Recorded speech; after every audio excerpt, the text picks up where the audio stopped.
pessoal, hoje daremos continuidade à nossa disciplina de bioquímica e falaremos hoje sobre as enzimas, né, tão importantes no nosso corpo. Nós temos aqui a definição, tá?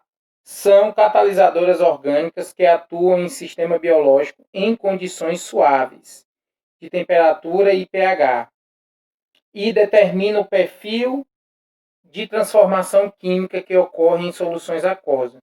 O extraordinário poder catalítico e alta especificidade das enzimas são suas características mais marcantes, correspondendo a proteínas altamente especializadas. Quase todas as enzimas conhecidas são proteínas, sendo algumas moléculas de RNA cataliticamente ativas, denominadas riboenzimas, certo? Quimicamente, são proteínas com estrutura espacial, contendo um centro ativo denominado apoenzima e algumas vezes apresentando grupo prostético, denominado coenzima. A este conjunto dá-se a denominação de aloenzima. Em alguns casos, as enzimas podem estar ligadas a moléculas orgânicas de baixo peso molecular ou íons metálicos, cuja função é ativá-las, sendo denominados cofatores. As enzimas são substâncias sólidas difíceis de serem catalisadas, são geralmente solúveis em água e álcool diluído, enquanto em solução são precipitadas por sulfato de amônio, álcool e ácido tricloroacético. São inativadas pelo calor. Tá? Funções são várias, né? Então, basicamente, enzimas são isso. A gente define, né, biologicamente falando, que enzimas são proteínas, né? Até tem aquela frase que toda enzima é uma proteína, né? Mas existe aí uma exceção básica aí, que a gente sabe, por exemplo, lá no nosso RNA, nós temos, né, a molécula que ela é uma enzima, mas ela não é proteína, ela é feita a partir dessa molécula de RNA, que é o ácido ribonucleico, certo? Então, nós temos essa exceção aí de uma enzima que não é a proteína, tá bom? Certo? Que a gente denomina aí riboenzimas. Então, as riboenzimas, elas não têm origem proteica, elas têm origem do RNA, tá bom? E elas têm essa função aí catalisadora, né? O que é catalisador? Catalisador, basicamente, a gente diz que fazer com que a reação seja acelerada, né? Mais profundamente, a gente aprende que, na verdade, não é acelerar, é procurar uma rota alternativa que gaste menos energia. Quando ele acha essa rota, você basicamente aumenta a velocidade da reação. Então, as enzimas, né? Então, de modo geral, a gente pode dizer que catalisa, acelera, né? Mas de modo mais profundo, ela procura uma rota alternativa e ela faz com que esse processo seja mais rápido, né? Dando a impressão de que ela acaba acelerando a reação. E eles são muito importantes. O exemplo disso, né? A gente tem as riboenzimas de origem RNA e a maior parte das enzimas, elas são proteicas, né? Então, aquela frase de dizer que toda enzima é proteína, ela está errada. Existe a exceção aí, como a gente falou, das riboenzimas que vêm do RNA e não de proteínas, tá? E aí ela tem, quimicamente, as proteínas, né? Ela tem essa estrutura espacial, contendo aí o seu centro ativo, que a gente chama de apoenzima, tá? E algumas vezes apresenta também outro grupo prostético, que é denominado coenzima. Então, nós temos aí apoenzimas e coenzimas, tá? E quando a gente faz a junção, né, dos dois, a gente chama isso de aloenzima, tá bom? Então, quando a gente só tem o grupo que tem esse centro ativo, denomina apoenzima, e quando a gente tem um grupo prostético, coenzima. E quando a gente junta todas as duas, né, todas as duas funções, os dois grupos, certo? A gente tem as aloenzimas, já dá uma amplitude maior no aspecto de definição de enzimas, tá? Diz assim, em alguns casos as enzimas podem estar ligadas às moléculas orgânicas, certo? Correto, as enzimas elas conseguem se ligar a moléculas orgânicas, né? E aí, peso molecular ou íon metálico, cuja função é ativá-las, né?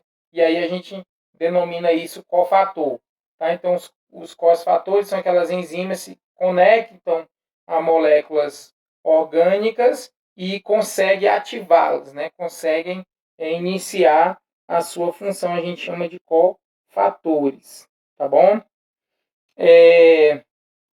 As enzimas são substâncias sólidas, difíceis de serem cristalizadas. São geralmente solúveis em água, em álcool. Então, enzimas elas têm essa características, né? São geralmente solúveis em água e também solúveis em álcool diluído, né? É a mesma coisa que o álcool diluído em água, né? O álcool hidratado. Então, a gente consegue fazer em água, né? A diluição das enzimas, também em álcool hidratado, que é a água diluída em o álcool diluído na água, correto? Nosso álcool hidratado. Isso é importantíssimo. Nós temos aqui as funções. As funções são diversas, né? Então a gente já viu que primeiro a gente classifica como ela tem essa função catalisadora, mas a gente vai ver um texto aqui falando um pouco, né? Função. As enzimas atuam como catalisadores biológicos, aumentando a velocidade das reações por meio da diminuição de suas energias de ativação, mantendo, entretanto, inviável seu equilíbrio químico. A ligação da enzima com um substrato se dá em uma região pequena e é definida da molécula denominada sítio ativo. A integridade da molécula enzimática proteica é necessária para a manutenção desse sítio ativo, ou seja, para a ação catalítica, a ação catalisadora, a ação de reação. Então, as enzimas, gente, elas atuam, como a gente falou, na catálise metabólica, quer dizer, essas enzimas atuam no aumento da velocidade, né, do modo mais grosseiro a gente pode falar isso, que é aí como ele consegue aumentar essa velocidade? Ele diminui a energia de ativação, quer dizer, procura, como eu falei anteriormente, essa rota alternativa de conseguir fazer a reação sem utilizar uma demanda grande de energia, né? Então é por isso que acaba acelerando esse processo. Não, de fato, o processo ele vamos dizer assim, categoricamente falando, que acelera a reação dele, né? Mas na verdade procura essa rota alternativa, que isso acaba, né, culminando em um tempo menor da reação, tá bom? Então, bom entender isso, né? Mas de modo geral você pode falar que ela acelera aquela reação, certo? E aí nós temos a ligação da enzima e o substrato, né? Que dá uma região pequena e definida de molécula denominada sítio ativo. Então, essa pequena, né, molécula sítio ativo é ela que basicamente vai ter a função de fazer a reação. Então, a gente tem essa estrutura, né, esse pedaço aí, que é denominado sítio ativo, é ele que vai fazer o processo, a reação, né? Fazer essa catálise. Então, é muito importante que essa molécula se preserve, né? Sua integridade, porque é a partir dela que vai começar as reações químicas, tá bom? Necessária aí para a função metabólica do organismo. Nós temos as moléstias, né? E as enzimas, por exemplo, a hepatite, né? Moléstia as doenças, né? As patologias. A hepatite, né? Transaminase, é a enzima que vai atuar. Infarto do miocárdio, cretinoquinase, lactato, desidrogenase, é a enzima que vai atuar no infarto. Na pancreatite, né, problema no pâncreas, é a amilase e a lipase, tá? São as enzimas aí relacionadas a essa doença. Embolia pulmonar, transaminases, e nos processos obstrutivos biliares, né, lá no caso no fígado, fosfatase alcalina, transaminase. Então, nós temos aqui, para cada patologia, uma enzima específica atuando nessa patologia. Né? De modo geral, a gente tem enzimas específicas trabalhando em determinados órgãos específicos. Então, nós temos uma quantidade grande de enzimas, né? Porque para cada região e metabolismo do corpo, você tem uma enzima atuando nesse processo, tá bom? Vamos ler aqui um pouco da classificação dessas enzimas, tá? Em função da ambiguidade detectada nas nomenclaturas e do número crescente de enzimas estudadas, uma classificação para as enzimas foi proposta pela Comissão Internacional de Enzimas, organizando-as em 6 classes de acordo com as reações que catalisam, seguindo-se subclassificações conforme outros critérios, todas receberam nome sistemático e uma identidade de 4 dígitos, precedida pela sigla EC. Em 1995, uma comissão de nomenclatura e classificação de enzimas, nomeada pela União Internacional de Bioquímica, estabeleceu normas, e isto consiste em conferir para cada enzima um código de 4 algarismos, separados por pontos. O primeiro número corresponde à classe que a enzima pertence e vai de 1 a 6. O segundo algarismo determina a subclasse, do terceiro define a exatidão e o tipo da atividade enzimática, e o quarto e o número é o número da enzima dentro da sua subclasse. As enzimas podem também ser designadas por nomes que obedecem uma sistemática constituída por 2 nomes, um indicando o substrato e o outro de natureza da reação. Com esta nomenclatura, são muito complexas, na maioria das vezes, as enzimas são designadas por nomes triviais, por exemplo, enzima 3,2,1,2, e a alfa 1,1,4, né, glucacon malato, hidrolase, é conhecida comumente por beta-amilase. Então, gente, nós temos aqui que nós temos a classificação das enzimas para facilitar, né? E aí essa questão da nomenclatura, tá? Porque como são um número muito grande, a gente imagina aí que são centenas de enzimas que a gente tem no corpo, né? Pelos estudos. E elas têm que ser classificadas. Então, tem um modo de classificação aí que foi dado, né? Como exemplo em 1995, que essa nomenclatura, tá? Ela se dá através de números, né? Que a enzima tem aí um código de 4 algarismos, certo? E esse primeiro algarismo, ele classifica essa enzima e ele vai aí numa classe da enzima que vai de 1 a 6, tá? Então, o primeiro corresponde à classe da enzima que vai de 1 a 6, né? O primeiro algarismo. São 4 no total, tá? E aí nós temos também, no segundo algarismo, ele vai determinar a subclasse, tá? Dessa enzima. E aí o terceiro ele vai definir a exatidão, né? Com exatidão, que tipo de atividade enzimática faz. E o quarto e último algarismo, né?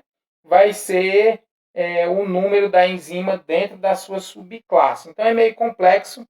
A gente usa 4 algarismos para poder classificar esse tipo de enzima, certo?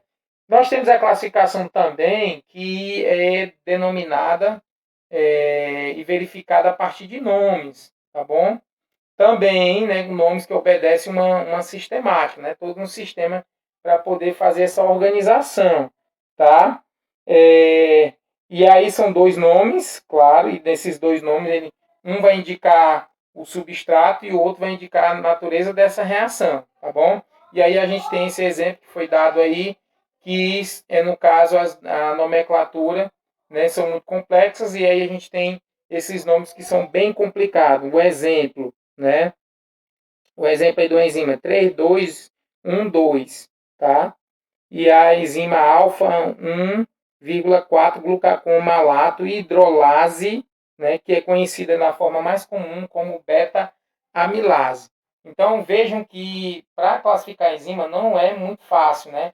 Nós temos que ter em mãos e ter a ideia de que existe essas duas classificações, uma por número, com 4 organismos, e outra apenas com duas nomenclaturas, né? Uma respeitando aí a origem da enzima, tá? E a outra, né, fazendo com que diga a natureza dessa enzima, né, da reação dessa enzima. Então, um vai indicar os algarismos, que são 4, tá, classificar ela, e o outro com duas nomenclaturas, um dizendo, né, indicando o substrato e o outro a natureza da enzima. Esse segundo exemplo de classificação é mais fácil, né? Você pega aí com duas nomenclaturas, indicando o substrato e indicando a natureza, correto? Mas, mesmo assim, é um modo bem complicado de classificar as enzimas, mas necessário para a gente entendê-las, né? Porque como existe um número muito grande, a cada dia se descobre um número maior de enzimas, então você precisa classificar, até para você estudar e entendê-las melhor. Tudo na vida existe uma classificação, né? Todos os animais, a gente tem as classes, tá? E não seria diferente com as enzimas. A gente tem que classificar para esse entendimento ele ser absorvido de maneira mais facilitada e mais clara. Tudo bem? Então, ó, as enzimas estão relacionadas com reações de óxido-redução em sistemas biológicos. Portanto, os processos de respiração e fermentação são as hidrogenases, as oxidases e peroxidases, que usam o peróxido de hidrogênio como agente oxidante, e as hidroxilases, que introduzem hidroxilas em moléculas insaturadas, e as oxigenases, que oxidam substrato a partir de oxigênio. Então, as enzimas elas têm essas reações, né? E essas reações vão depender muito do tipo, né? Da enzima específica. Nós temos aí, como a gente falou, as peroxidases, usando peróxido de hidrogênio, né? Vai causar essa catalisação.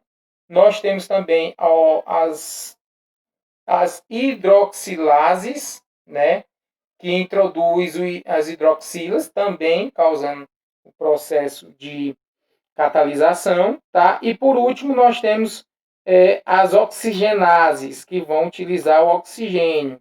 Essa aqui é a mais comum, né? No nosso corpo a gente tem a maioria das reações utilizando o oxigênio, né? Então são as oxigenases que utilizam oxigênio para fazer a oxidação desse substrato, tá? Que pode ser um lipídio, no caso aí, pode ser um carboidrato, né?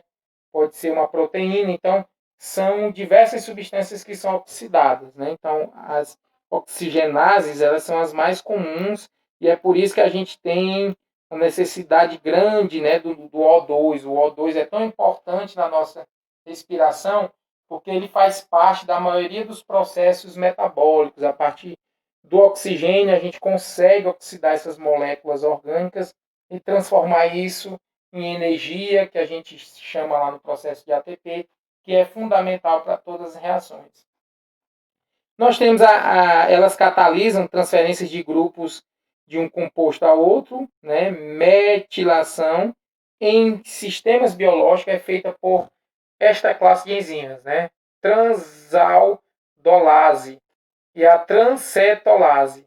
Transfere gliceraldeído, né? 1,3 de hidroxicetona, acetiltransferase e transferiacetilases, né?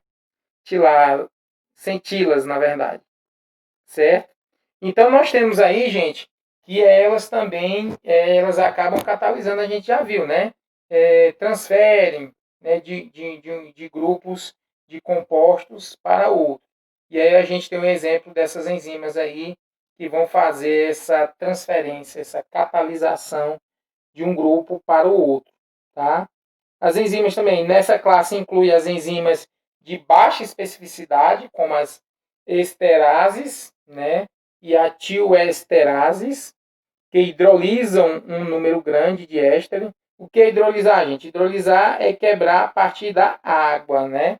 Então, hidrólise é quebra a partir da molécula de água. Então, ela faz essa parte aqui da quebra, né?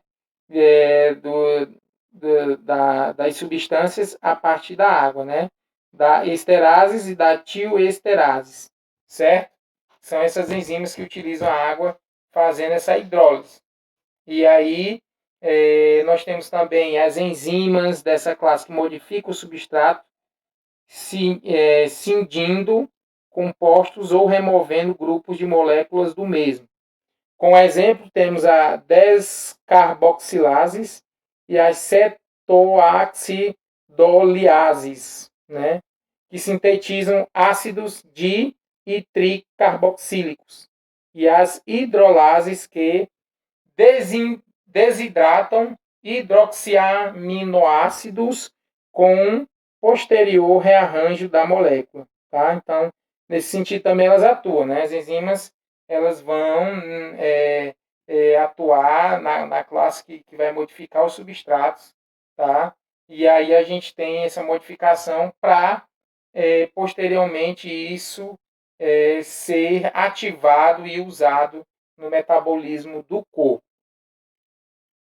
Nós temos as enzimas que catalisam as reações isomerização, né, racemização e epimerização, são causadas por racemase, né, e epimerase, certo?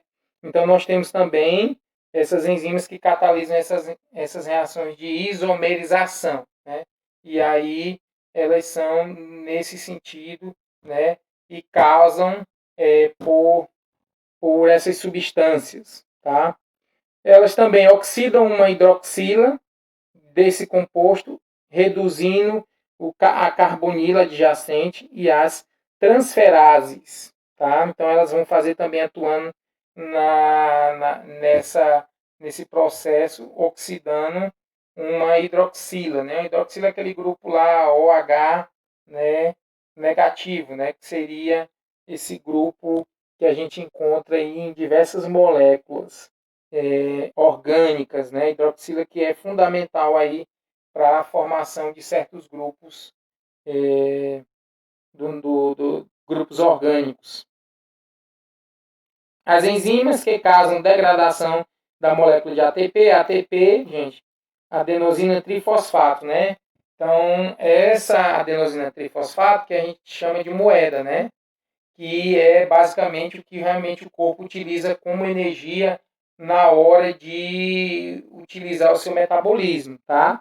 Ele usa essa trifosfato, que ela é mais energética. Existe a AMP também, monofosfato, né? No caso só tem um fósforo, e a ADP, que tem dois fósforos, né? Difosfato.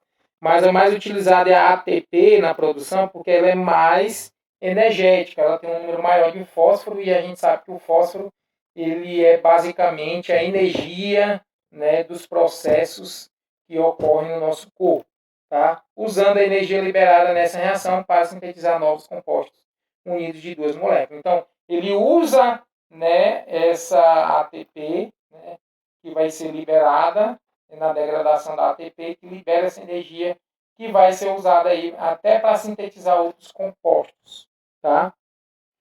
Nós temos aqui uma figura, né? As 6 classes das enzimas e as reações que catalisam, tá? Primeiro aqui, óxido redutase, transferase, 3, hidrolases, 4, liases, 5, isomerases e 6, ligases, né? Então nós temos esses grupos de enzima aí que são 6, né? Essa classificação no 6. E aí nós temos os tipos de reação de cada um, tá? A óxido redutase vai trabalhar aqui na oxidorredução, tá? A transferase, transferências de grupo. A hidrolases, na hidrólise, né? A gente já viu lá, a hidrólise quebra, né? Com a molécula, a quebra com o auxílio da água. A liases, né? Adição de grupos de dupla, já está falando, né? Liases, né? Vai fazer essa parte da adição, tá? Ou a remoção de grupos deixando dupla ligação, no caso a gente está vendo aqui, né? as duplas ligações, né? Nesse caso aqui, as isomerases, né? Rearranjos intramoleculares. A gente tem esse rearranjo, essa formação, né?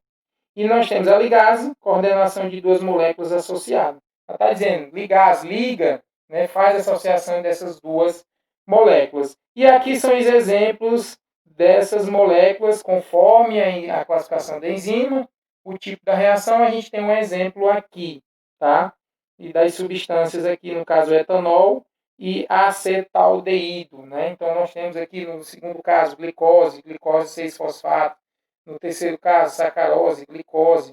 No quarto, fumarato, malato, né? A gente tem aí, quem não conhece, isso aqui são as substâncias que formam as proteínas, né? Que todo mundo conhece não sei se vocês lembram, né? Aminoácido, glicose 6-fosfato e frutose 6-fosfato. E por último, piruvato e oxaloacetato. Então nós temos 6 classes, nós temos os tipos de reação e temos exemplo das substâncias aí que são formadas nesse contexto, tá? Aí nós temos então as reações e nós temos também a especificidade das enzimas, tá? A gente sabe que as enzimas, elas têm a especificidade porque elas são feitas para atuar em local específico, em substrato específico. A gente sabe que elas têm que se ligar ao substrato para promover o início da reação. Então, nós temos que tomar cuidado e prestar atenção em cada enzima específica. É aquele modelo que a gente já comentou, chave fechadura, né? Nós temos uma enzima específica para um substrato, tá? É claro que as enzimas podem fazer, por exemplo, a conformação da molécula, ela fazer um rearranjo da molécula para que ela possa se encaixar e possa, então, iniciar essa reação. Mas a gente vai dar continuidade nisso na próxima aula, para a gente falar dessas especificidades de molécula, embora a gente já tenha comentado muita coisa, né?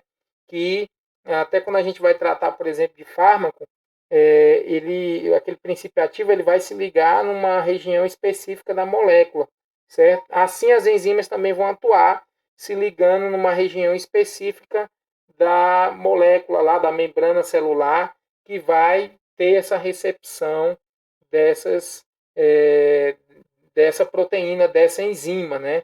Para, de fato, dar início a esse processo metabólico celular, né? E do organismo. Então, a gente vai ficando por aqui, gente. A gente continua na próxima aula. Tchau.